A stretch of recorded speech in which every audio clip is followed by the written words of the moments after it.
Hello everybody and welcome back to another episode of Planet Coaster, where last time we started building our theme park, our little Efteling inspired theme park, which isn't going to be a huge park, but it is going to be bigger than I initially thought, I think. And we started our build nicely with the spoke slot over here, which is a very cool haunted castle. Then we extended that by building this little pond area over here. We started train tracks, and of course the big one that we started last time, the roller coaster, the Copperhead Strike.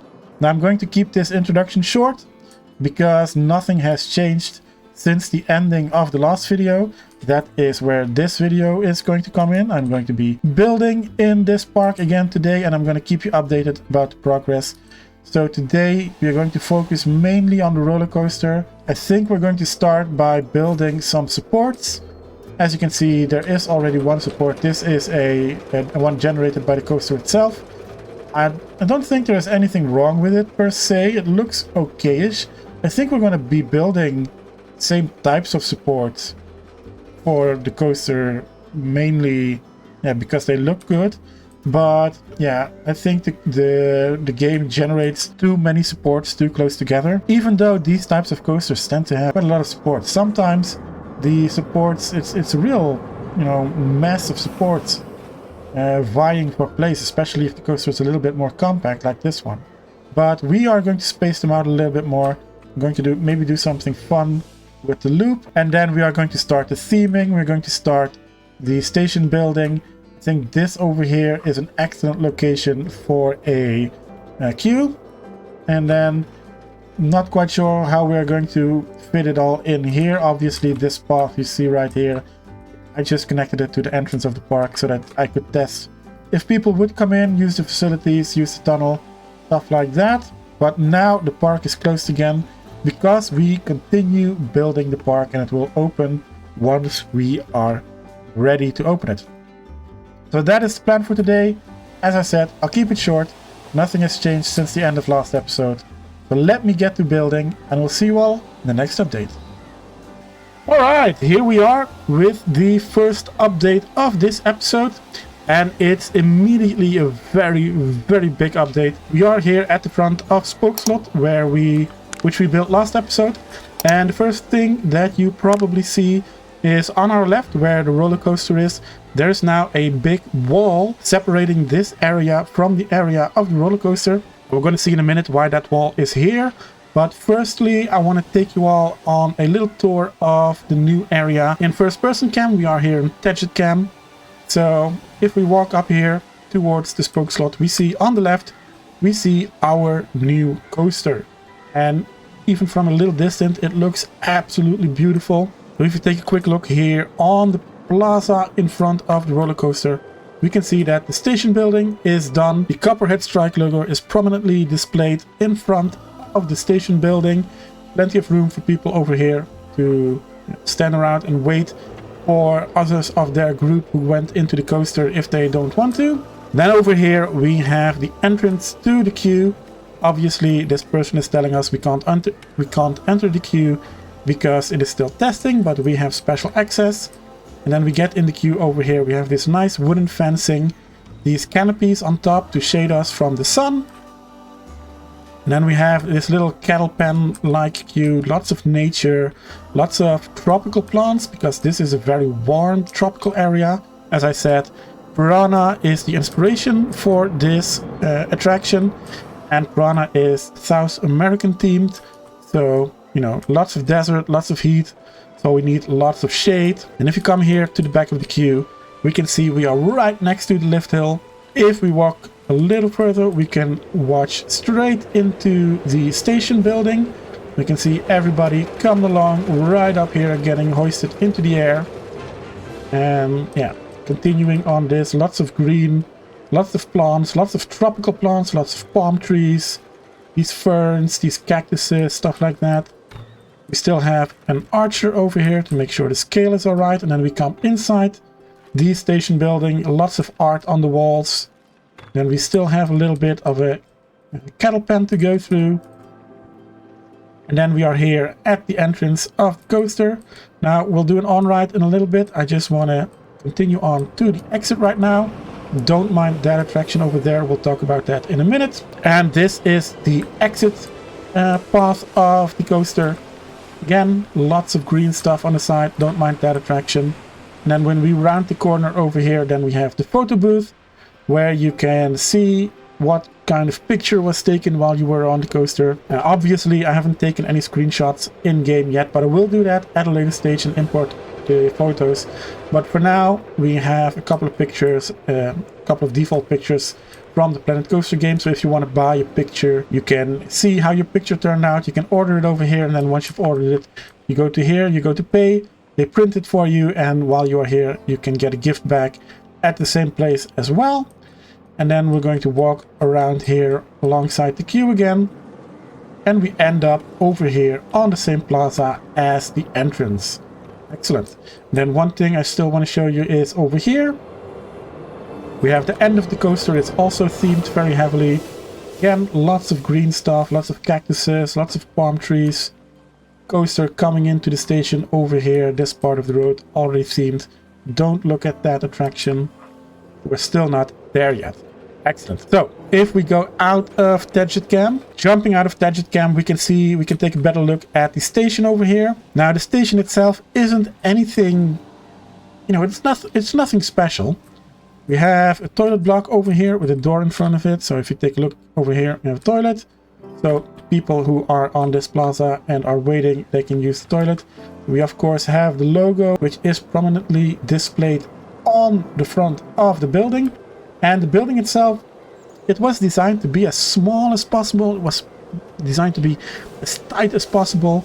And I gotta tell you, it took me quite a while to build a station building that I was happy with. I think it took me about 2 days of building. And, you know, the reason for that is simple, because when you are building a freestanding building like the spoke slot over here, you know, this was built in maybe an afternoon and an evening. I think I'm probably spent a day building this, and this was a free build, so it was inspired by an actual building.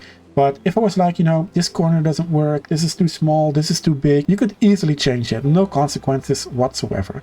But for a station building, you have to take into account the platform, you have to take into account the ride, you have to take into account, you know, the queue, all of that. So you can't just say, oh no, this doesn't work, this little corner, I don't like it, I want it a little bit more flat. You can't do that, because then the station building would, you know, the station would point out of it, or, you know, people would walk through walls. So that was a little bit of a challenge. I think we ended up with a very nice looking building. It's pretty small, it's pretty low. You can't even see it over the wall if you're on this side. We'll see why that is important in a minute. Then we have, of course, the queue over here, which fits in pretty perfectly between the spook slot and the coaster itself. And of course, the booth where you can buy photos, and everything is, of course, you know, decorated and finished off with some plants and some trees that fit the area. Excellent. Now, the next thing that we did on this coaster is, of course, the custom supports.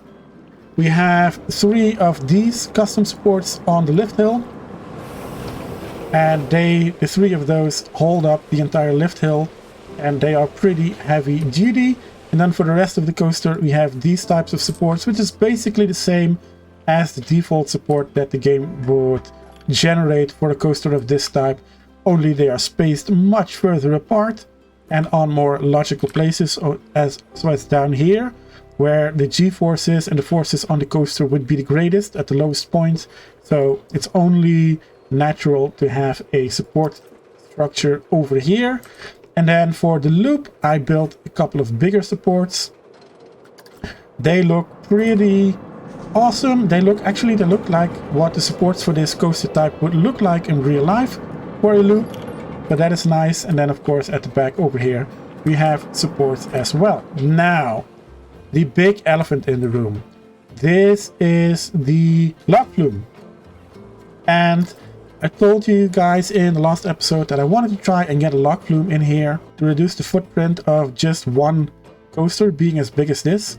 And this is just an experiment to see, can it be done? As you can see, you know, the boat is still in the ground. We still need to do a lot of landscaping. We still need to do a whole lot of work before this is actually going to be right. But I just wanted to see, can I put a station in here? And it looks like I can. And can I put a splash pad in here? And it looks like I can. So I think this is going to work. And the reason why we haven't put any supports on the coaster over here is very simple. If this is going to be, you know, this is going to be a big drop into the splash area before we get back into the station, I want to have a big drop from a mountain. So if this is going to be a mountain over here, then this part of the roller coaster can actually be incorporated into that mountain to make it look like these two rides belong together. And if we are going to build this log flume over here, we're going to build it in the exact same theme as the roller coaster. It's going to be South American, Mexican. The link with Efteling is very obvious, even though in Efteling Piranha is a river rapids and not a log flume. But yeah, this is a log flume. It's a water attraction, just like Piranha is.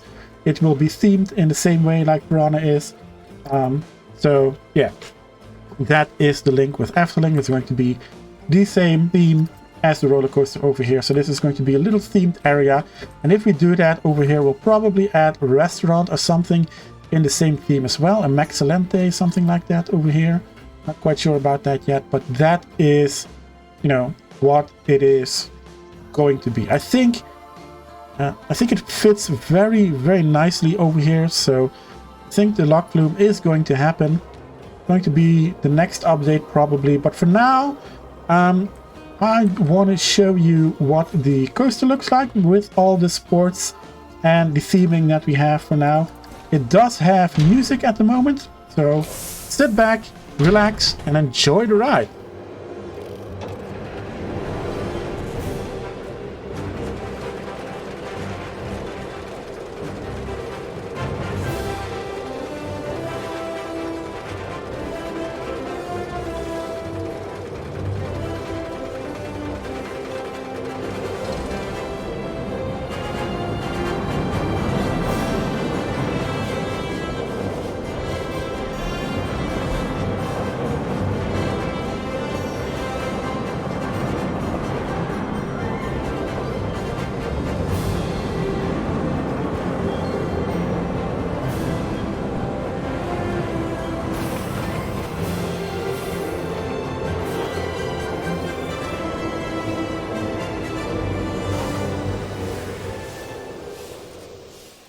Excellent. And then the last thing that I want to show you is the night view, and that will also explain the reason why this wall is here. So let me find somebody we can jump into in Gadget Cam. Excellent. And then we start over here with the wall to our left. Get that out of the way. Set it to nighttime. As you can see, we are here at the front of the spoke slot, and it has a very cold atmosphere. It's bluish, it's purplish, greenish. This is a very, you know, cold, spooky atmosphere, and I don't want the coaster on this side, which has a very warm atmosphere, to seep into this area, ruining the experience. So what we did is build that wall, and if we take a look across the wall, we can see the path texture changes from black to, you know, orangey.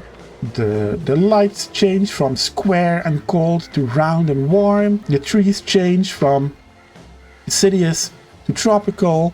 You know, the light color changes from very cold to very warm. We have all these orange, yellowish lights over here. If we take a look over here at the station building, in the dark we have all these round, warm lights. The Copperhead Strike logo is very nicely illuminated. And then we have flames at the entrance.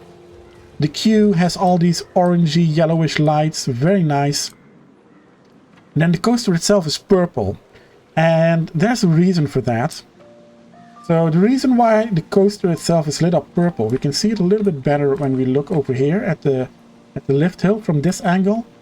I wanted the coaster to contrast with the rest of the environment, and the opposite color of yellow is of course purple. And I tried a number of different other colors. I tried blue, I tried green, I tried yellow itself just to blend it in, but it just doesn't look right at night. It looks best when the coaster is lit up purple, the lift hill is already lit up purple, and the end right over here, the end corner, is already purple as well. It has some spotlights on it. So yeah, I think that is a very, very nice contrast and a very nice way to do this coaster. So that is the update for now. Next up is going to be the log flume. As I said, I'm going to try and incorporate it into the area of the coaster over here and try to make it one big area instead of two separate rides. So that is what we're going to do next, and I will see you when we get there. Alright, and welcome back to the, I want to say, second update of this episode. We are here at the front of the theme park, not at the front of the theme park, we are here at the front of the themed area where Copperhead Strike lives. So if we take a left over here onto the plaza for Copperhead, and we continue on along the side over here. This was where we left off last time. We put a path down basically until here. It wrapped around the coaster a little bit more than it does now, and we themed the exit of the coaster, or the back entrance of the coaster, and that was it. But as you can already see over there in the distance, we have now added another attraction to this themed area, this South American themed area. So if you continue on a little bit over here, we have a nice little fence. Lots of nature again, as you can see. You can already see the water splashing as well. And then we have a little bit of a plaza over here. And on this plaza there is this entrance, which is the same entrance as for Copperhead Strike. These two flames on each side of the entrance. And this lady is telling us we can't go in, but luckily we are the owners of this park and we have special permission to go in. Then over here we have a little bit of the up and downy queue. Then we have over here we have the splashdown with the water reservoir, so that there is enough water that can be used to go down the splashdown. And if we go up the stairs over here, we get to the bridge that goes over said basin, over said reservoir. We take a look over here, we have a beautiful view of the ride, and we get soaked in water. That is one of the coolest things of the queue, I think. If you are waiting in line over here, if you're waiting in the queue to get on the water ride, you will already get soaked. So one more time, there we go. I imagine that if it's busy and if the queue is all the way till back here, I'm imagining people stopping like here, waiting until it is clear on the other side before they continue. Still get a little wet on this side, but I won't imagine a lot of people will stand still here when it's a busy day.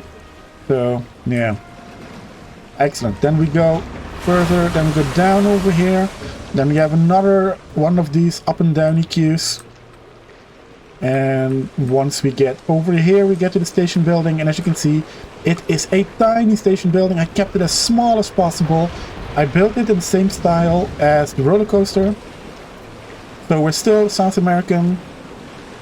Maybe it's not so much South American, but they say Piranha in Efteling is a South American themed coaster, but those wooden things on the top of the walls, I associate that more with Morocco, Northern Africa for some reason. I don't know. We'll call it South American. Now we get into the ride over here. As you can see, no roof because, you know, it's hot, it's a water ride, you'll get wet anyway. Then we have the ride itself over here. There's a station building.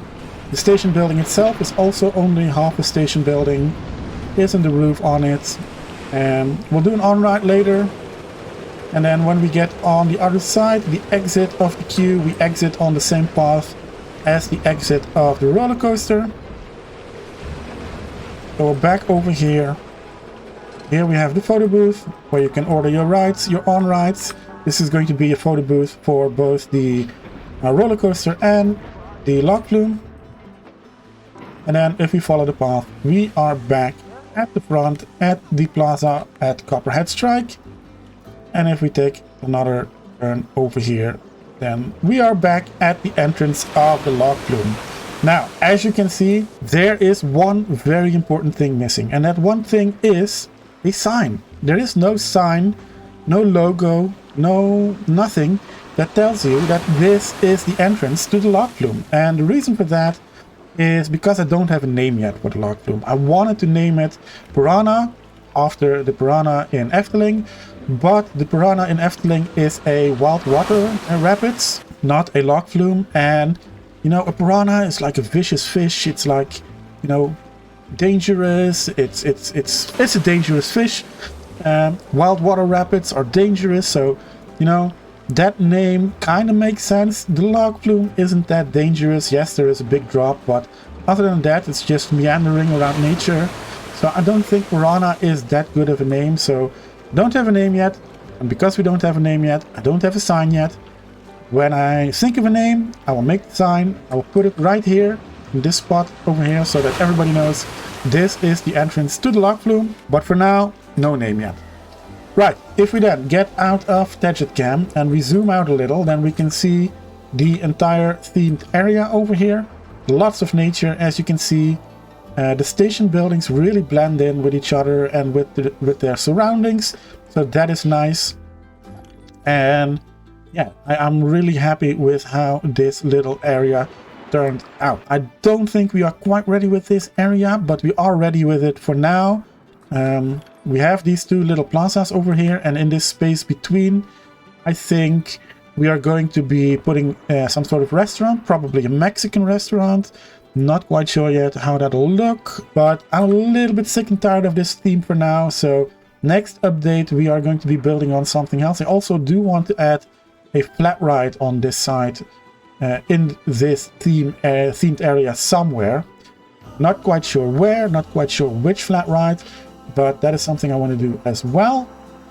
But that will probably be things that will be in a later update. For now though, this is the South American area, and I think it looks pretty good. This mountain over here, pretty pleased with how this turned out. Don't think we haven't finished the backside of it yet. I don't think there's going to be anything on the backside over here.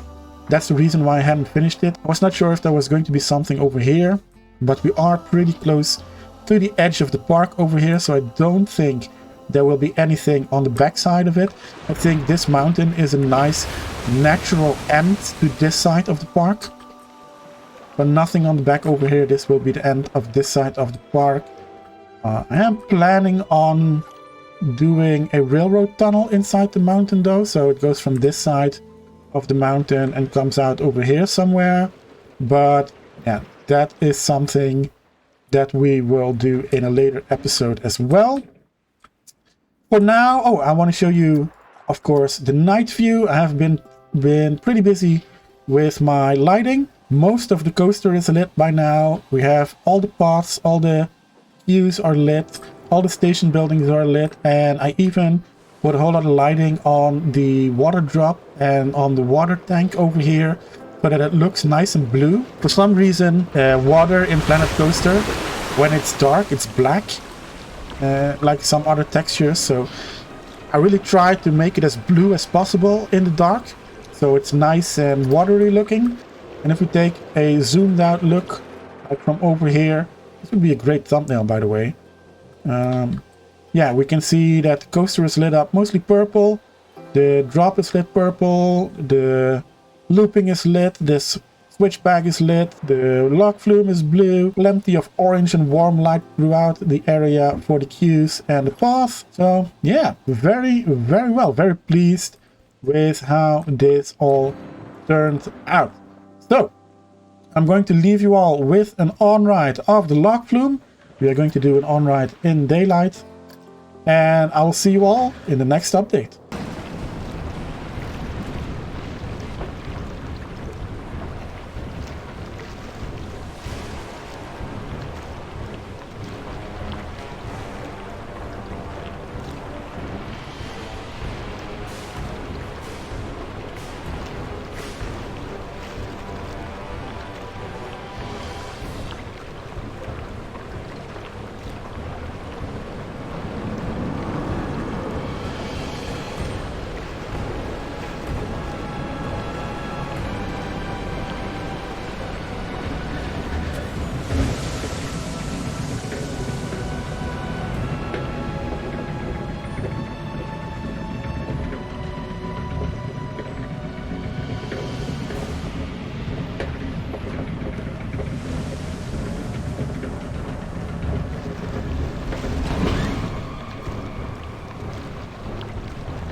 All right, and welcome back to the final update of this episode.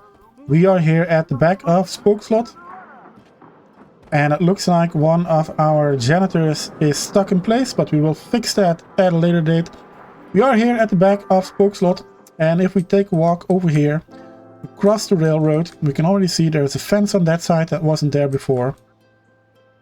And now if we cross the railroad and we take a left turn, then we can see a road path that follows the train tracks along this corner, and then we get to over here at the back of the South American themed area, the coaster, the log flume, stuff like that. So we have a little bit of room over here. I'm not quite sure what I'm going to build here. I think it's going to be a restaurant, maybe a small Darkride over there. We're definitely going to use the tracks to tunnel under the mountain to come out on the other side. But that is something for a future episode. For now though, I want to take you all back for a second. And before we do that, let's make it night. Alright, here we are at the same spot during the night. As we can see over there in the distance, the coaster is neatly lit up in purple. Absolutely beautiful. Spook Slot is also lit up. Very, very, very nice. And if we take a walk back around this path and we go across the railroad tracks again, through the tunnel, over the plaza, and the first thing we see is here on our right side, we have extended the nature a little bit. There are more plants, more trees. The wall that separates the two themed areas is extended as well. And if we walk along a little bit further, then we see this Venetian carousel over here. This Venetian carousel has 2 levels. Now, Efteling, of course, is a theme park that is mainly focused on dark rides, roller coasters, performances, stuff like that. There are, of course, flat rides in Efteling. There is the swinging ship, the Halve Maan, which is a flat ride in this game. There is what used to be Monsieur Cannibal, which was a teacup ride, or still is a teacup ride, but it's gotten a different theme nowadays. There was that whale flat ride that I think has been removed since. There is, of course, a steam carousel, a classic steam carousel in Efteling. There are plenty of playgrounds in Efteling as well, and yeah, there are flat rides. There aren't that many flat rides. The focus is mainly on dark rides, theming, roller coasters, stuff like that. So when we do flat rides in this park, they may not be exactly tied to Efteling in the way that other rides and restaurants and buildings will be, but I want to use all the available space in this park, and I want to use plenty of flat rides so that once the park opens, we have plenty of people that will visit the park. Not really a Efteling counterpart for this one, so it has to be like that. Then, if we continue on, this is a building that is inspired by something that is in Efteling, because in Efteling there is a toilet building which is called the Kleine Boodschap, which, well, literally translated, it means little message. But in Dutch, a boodschap is what you do when you go to the toilet. You go do your thing. And a Kleine Boodschap is when you just do number 1, so to speak. So this is a toilet building. The real life building is a building made of very old bricks with a small door, which is located within a forest, all sorts of plants and trees around it. It's a brick building, looks very old, looks very run down.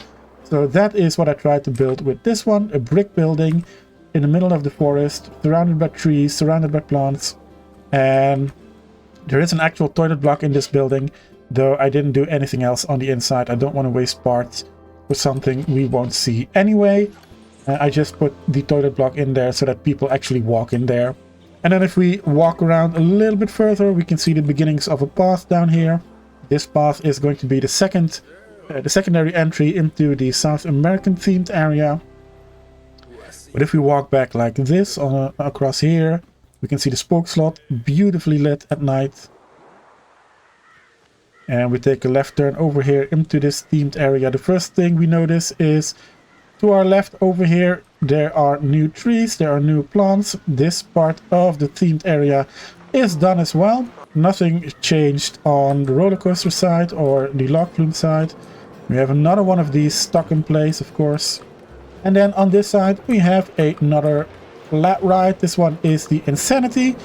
It is themed in color to match the rest of this area. So it's browns, reds, oranges, yellows. We even have the flames in the entrance, just like the roller coaster has and just like the log flume has. So yeah, this is another one of those flat rides that doesn't have a counterpart in Efteling.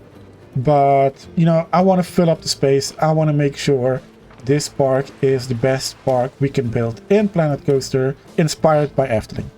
And of course, I had to use the Insanity ride sign, even though it has vastly different colors than the ride itself. I still think it is a cool sign. Right. So, if we zoom out a little bit, and if we go back to daytime, then we can see the area that I worked on for this update is over here. This whole triangle, so to speak.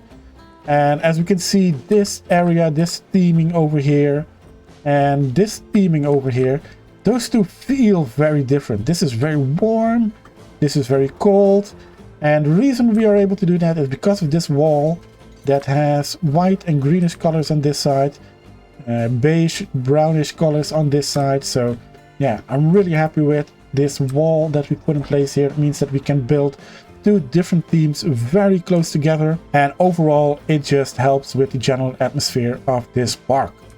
Excellent. So what is next? Next up is going to be, I think, this side of the path over here. I think we're going to make a little bit of a playground here with some swings, some climbing stuff, maybe a slide or two. And then on this side, maybe a small little restaurant, something where you can buy sweets or a milkshake or something. And of course you have this area over here. Like I said, I want to do a little restaurant over here. It looks out across the lake. Maybe a small little dark ride over here, not quite sure. This is going to be a restaurant as well, as I said. So plenty of things still to do. But yeah, I'm going to leave you right now with this update. I think we've done more than I anticipated. This whole themed area, this is way further along than I expected it to be at the end of this episode. So yeah, that is going to be it for today. So I want to thank you all very much for watching, and I will see you all in the next one. Bye bye.